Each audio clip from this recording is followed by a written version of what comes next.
శ్రీమాత్రే నమః. శ్రీ గురుభ్యో నమః. జ్ఞానినాంనపి చేతాంసి దేవీ భగవతీ హిస బలాయ కృష్ణమోహాయ మహామాయ ప్రయశ్చతి.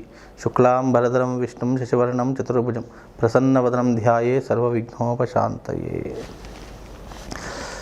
ప్రేక్షకులందరికీ ముందుగా అమ్మవారి యొక్క ఆశీస్సులు. అయితే ఈ జాతక చక్రం లేనటువంటి వాళ్ళకి గ్రహాల యొక్క అనుకూలత ఏ విధంగా దొరుకుతుంది, ఏ విధంగా లభిస్తుంది అనేటటువంటి అంశం మీద గనక మనం మాట్లాడుకున్నట్టయితే, పూర్వకాలంలో జాతకాలు అనేటటువంటివి చాలా కొద్దిగా నమ్మేటటువంటి వారు. రాబోయేటటువంటి కాలంలో జాతక ప్రభావం మనుషుల మీద అత్యధికమైనటువంటి ప్రభావాన్ని చూపిస్తూ ఉంటుంది. అంటే దీంట్లో చిన్న ఉదాహరణ చెప్పుకుంటే, మనిషికి కష్టం వచ్చినప్పుడే భగవంతుడు గుర్తుకొచ్చేటటువంటి స్థాయిలో మనుషులందరూ కూడా నిమగ్నమైపోయారు. అయితే దీంట్లో మనము గుర్తుంచుకోవాల్సినటువంటి విషయం ఏమిటంటే, సుఖాల్లో ఉన్నప్పుడు, మనము ఆనందంగా ఉన్నప్పుడు భగవంతుడు అనేటటువంటి వాడు ఎవరికీ గుర్తుకు రారు సహజ సిద్ధంగా. అయితే నాకు అన్నీ ఉన్నాయి కదా, నేను ఎందుకు గుళ్ళకు వెళ్ళడం, ఎందుకు భగవంతుడిని ఆరాధించడం, నాకు భగవంతుడు అన్నీ ప్రసాదించాడు కదా అని అనుకోవడం. కానీ ఇక్కడ గ్రహకారకత్వాలు అనేటటువంటివి మనిషి మీద అనేక రకాలుగా దాని యొక్క ప్రభావం అనేటటువంటిది చూపుతుంది.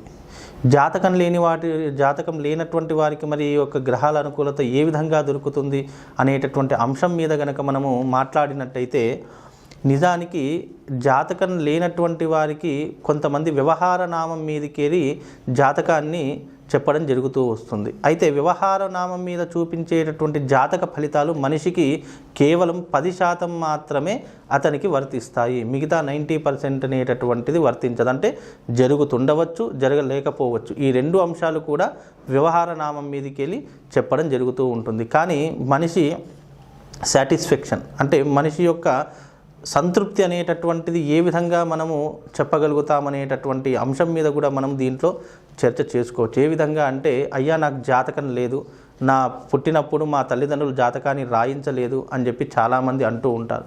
మరి లేనటువంటి వారికి దాని యొక్క గ్రహస్థితి ఏ విధంగా తెలుసుకోవాలి అనేటటువంటి విషయం మీద కనుక మనం మాట్లాడినట్టయితే, మనిషి నిత్య జీవితంలో జరుగుతున్నటువంటి లోటుపాట్లు, నిత్య జీవితంలో జరుగుతున్నటువంటి ఏవైతే సుఖ దుఃఖాలు, కష్టాలు, నష్టాలు, బాధలు, ఇవన్నిటినీ కూడా పరిశీలన చేసి దానికి తగినటువంటి చర్యలు గనక మనం తీసుకుంటే, దానికి తగినటువంటి సరైనటువంటి మార్గాన్ని గనక జాతక రీత్యా, ఇటు జ్యోతిష్య ప్రకారం రీత్యా మనం సూచించినట్టయితే, కొద్ది వరకు మనిషి నిత్య జీవితంలో పడుతున్నటువంటి కొన్ని కష్టాలను మనము బారి నుండి తప్పించుకునేటటువంటి అవకాశము భగవంతుడు ఏర్పరిచాడు.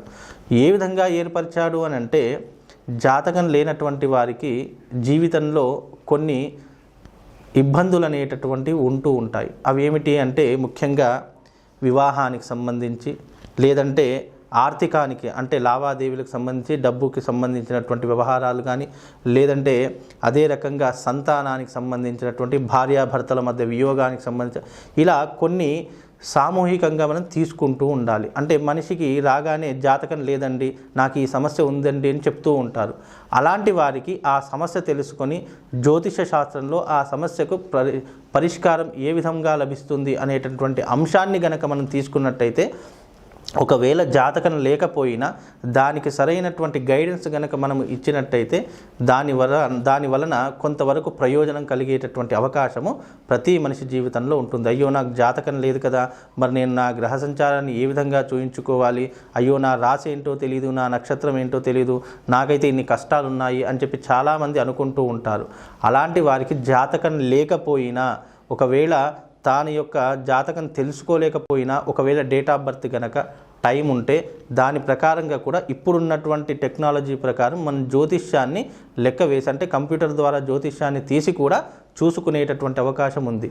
అయితే దీనిలో మాకు డేట్ ఆఫ్ బర్త్ తెలియదండి, అసలు టైం తెలియదు, మా పెద్దవాళ్ళు మాకు ఏమీ తెలియకుండా చేశారు, మరి రాయించలేదు, మరి ఎలా అనేటటువంటి వారికి కూడా వ్యవహార నామం మీదకి వెళ్ళి కొంతవరకు, అదే రకంగా మీ యొక్క ప్రాబ్లంని బట్టి అంటే మీ సమస్యను బట్టి కూడా కొంతవరకు ఈ యొక్క గ్రహాల యొక్క ప్రభావం ఏ విధంగా ఉంది, ఏ గ్రహం బాగాలేదు అనేటటువంటి దాని గురించి కూడా మీరు తెలుసుకునేటటువంటి అవకాశం జ్యోతిష శాస్త్రంలో తప్పకుండా ఉంది. ఏంటి అంటే ప్రతి మనిషి జీవితంలో ముఖ్యంగా 4 ఇబ్బందులు మొట్టమొదటిగా వస్తాయి. ఒకటి వివాహానికి, సంతానానికి, ఆరోగ్యానికి, ఆర్థికానికి. ప్రతి మనిషి జీవితంలో ఈ 4 ప్రాబ్లమ్స్ అనేటటువంటి తప్పకుండా ఏదో ఒక సమయంలో ఏదో ఒక పీరియడ్లో తప్పకుండా వస్తూనే ఉంటాయి. అలాంటి సమస్య వచ్చినప్పుడు దానికి ఆ సమస్యకు మనం ఏ విధమైనటువంటి పరిష్కారం చేస్తే బాగుంటుంది, ఏ రెమెడీ చేస్తే బాగుంటుంది అనేటటువంటి అంశాన్ని గనక మనము ఇతనికి వివరించినట్టయితే తప్పకుండా ఆ యొక్క గ్రహ కారకత్వాలు ఏవైతే ఉన్నాయో దానికి తగినటువంటి రెమెడీ అతనికి చెప్పినట్టయితే కొంతవరకు సమస్య తొలగిపోతూ ఉంటుంది. ఎందుకంటే జ్యోతిష్యం అంటేనే సమస్యలను చెప్పి దానికి పరిష్కార మార్గాన్ని నిర్దేశించేటటువంటిదే జ్యోతిష శాస్త్రము. గ్రహ కారకత్వాలు కూడా అదే రకంగా మనిషి మీద అనేక విధమైనటువంటి ప్రభావాన్ని చూపిస్తాయి. ఇది సత్యము. జ్యోతిష శాస్త్రంలో గ్రహకారకత్వాలను బట్టే జ్యోతిష శాస్త్రం నిర్ణయించడం జరిగింది. అందుకని ఎవరికైతే డేట్ ఆఫ్ బర్త్, టైము ఇవన్నీ లేవో గ్రహకారకత్వాల రీత్యా వారి యొక్క సమస్యను బట్టి జ్యోతిష శాస్త్రంలో ఏదైతే వారు చెప్పినటువంటి సమస్యకు పరిష్కారం దొరుకుతుందో దానికి తగినటువంటి రెమెడీ గనక పరిష్కారం గనక చేసుకున్నట్టయితే తప్పకుండా ఒకవేళ అది లేకున్నా సరే మీ జీవితాన్ని చక్కగా సరిదిద్దుకునేటటువంటి అవకాశం జ్యోతిష శాస్త్రంలో తప్పకుండా చెప్పడం నిర్ణయించడం జరిగింది. కనుక డేట్ ఆఫ్ బర్త్, టైము లేదు అని చెప్పి బాధపడకుండా దానికి మీ సమస్యకు, ఎందుకంటే పర్టికులర్గా మనము గ్రహకారకత్వాలు జ్యోతిష శాస్త్రంలో date of birth, time, place of బర్త్ను పట్టే గ్రహ కుండలి, గ్రహ కారకత్వాలు అనేటటువంటివి నిర్దేశించబడతాయి. అలా లేకుండా ఇవి మనం వ్యవహార నామం మీద చెప్పేటటువంటి గ్రహ కారకత్వాలు ఏవైతే ఉన్నాయో అవి కొంతవరకు మాత్రమే ఫలించేటటువంటి అవకాశం ఉంటుంది. 100కి 100% వర్తించేటటువంటి అవకాశం మాత్రము లేదు. ఇది ముఖ్యంగా ప్రతి ఒక్కరూ తెలుసుకోవాలి.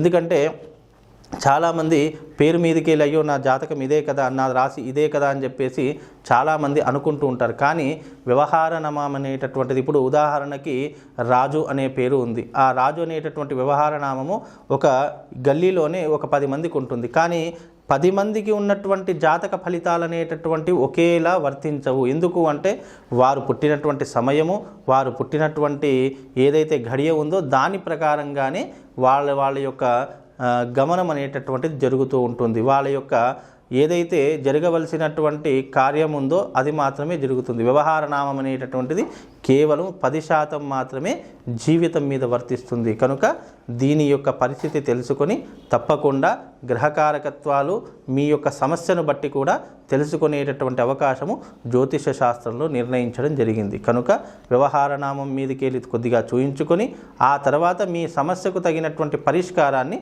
జ్యోతిష శాస్త్రంలో నిర్ణయించుకోవచ్చు. కనుక మీ యొక్క సమస్యను బట్టి కూడా గ్రహకారకత్వాలు ఏ గ్రహం బాగాలేదు అనేటటువంటిది కూడా మనం నిర్ణయించుకునేటటువంటి అవకాశం ఉంటుంది. ఎందుకంటే గ్రహాలు మనకు 9, ఒక్కొక్క గ్రహం మనిషి మీద ఒక్కొక్క ప్రభావాన్ని చూపిస్తుంది. సూర్యుడు ఆత్మకారకుడు, చంద్రుడు మనక్కారకుడు, కుజుడు రోగకారకుడు, రుణకారకుడు, బుధుడు బుద్ధికారకుడు, అదే రకంగా గురువు ప్రాపంచిక కారకుడు, ధనకారకుడు, పుత్రకారకుడు, అదే రకంగా శుక్రుడు కళత్రకారకుడు, అంటే భార్యాభర్తల మధ్య వియోగం రావడం, భార్యాభర్తలకు గొడవలు జరగడము ప్రధాన కారణం శుక్రుడు. అదే రకంగా శని ప్రాణకారకుడు, అదే రకంగా రాహు అనేటటువంటి వాడు చక్షుకారకుడు, కేతు అనేటటువంటి వారు జ్ఞానకారకుడు, మోక్షకారకుడు. అంటే ఈ గ్రహాల యొక్క ప్రభావము మనిషి మీద ఇన్ని రకాలుగా ఉంటూ ఉంటుంది. కనుక ఈ గ్రహాల యొక్క ప్రభావం అనేటటువంటిది మనిషి మీద ఏ రకంగా పడుతుంది, దానికి ఎలాంటి ఇబ్బందులు పడుతున్నాడు, దానికి చేయవలసినటువంటి రెమెడీస్ ఏమిటి అనేటటువంటి దారిలో గనక మనం వెళ్ళినట్టయితే తప్పకుండా మనిషికి అన్ని రకాలుగా మేలు జరిగేటటువంటి అవకాశము భగవంతుడు జ్యోతిష్య శాస్త్ర ప్రకారము నిర్వహించడం జరిగింది. ఈ విషయాన్ని ఇంకా మీరు క్లుప్తంగా తెలుసుకోవాలంటే తప్పకుండా సంప్రదించండి.